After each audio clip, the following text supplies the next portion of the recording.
Hello सबैजनालाई नमस्ते। के गर्दै हुनुहुन्छ? आरामै हुनुहुन्छ? आज चाहिँ म चिकन किम्बाब बनाउन जाँदैछु है। मजाले हेर्नुहोस् ल।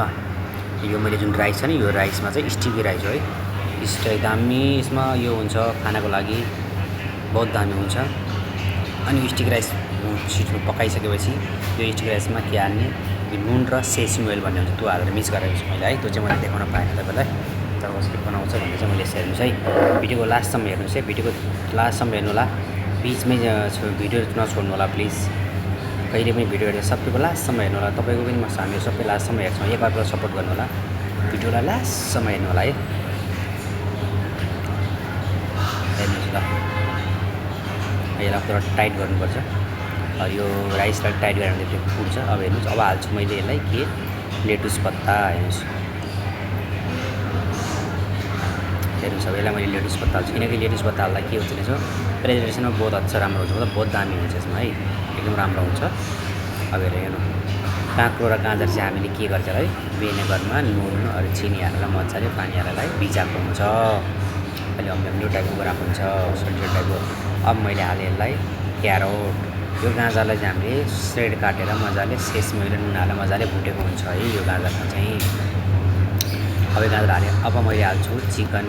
अब यो चिकन पकाउँदा के गरेको हुन्छ भन्दा सोया सस र चिनी र नुन हालेर यसलाई मजाले पकाएको हुन्छ। अलिअलि गुलियो गुलियो टाइप हुन्छ है, यो गुलियो टाइप हुन्छ। यसलाई मैले हाल्थेँ।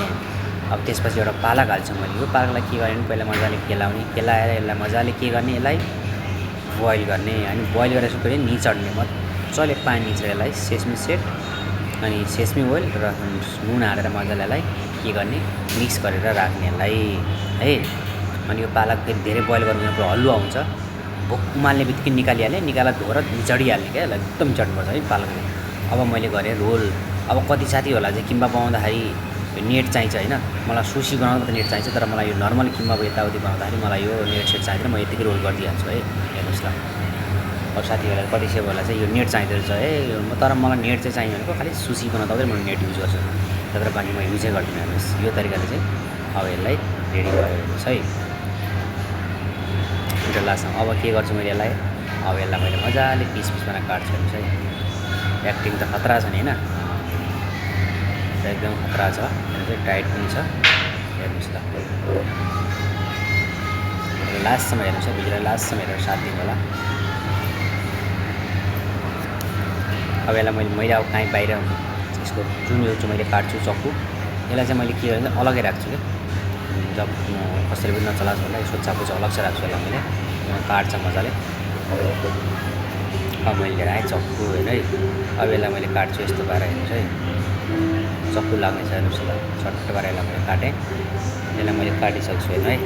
अब यसलाई मैले हालेँ साइडमा। लास्टसम्म हेर्नुहोस्, एकदम राम्रोसँग भिडियो हेर्नु होला, सपोर्ट गर्नु होला। भिडियो लास्टसम्म हेर्नु, हेर्नुहोस् हेर्नुहोस्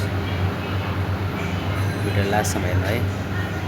हेर्नुहोस् कटिङ कस्तो छ भन्नु होला, रोल गर्ने तरिका हेर्नुहोस्। मलाई तर नेट चाहिँदैन है, यो सुसीलाई मात्रै मलाई यो किम्बाबमा यिनीहरूमा मलाई रोल चाहिँ चाहिँदैन, नेट चाहिँदैन।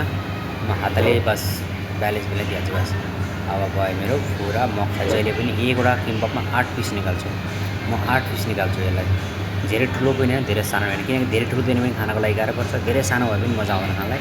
मिडियम क्लासको, एकदम मिडियम क्लासको किम्बाब काट्यो भने खाना पनि कम्फोर्टेबल हुन्छ, हर कस्टमरलाई कम्फोर्टेबल हुन्छ। हेर्नुहोस् ल किम्बाब हेर्नुहोस् पहिला, वाउ। अब कस्तो लाग्छ कमेन्टमा भन्नु होला है। हेर्नुहोस् हेर्नुहोस् कस्तो लाग्छ कमेन्टमा मजाले भन्नु होला हेर्नु है। स्टाइल त खतरा छ नि फेरि होइन।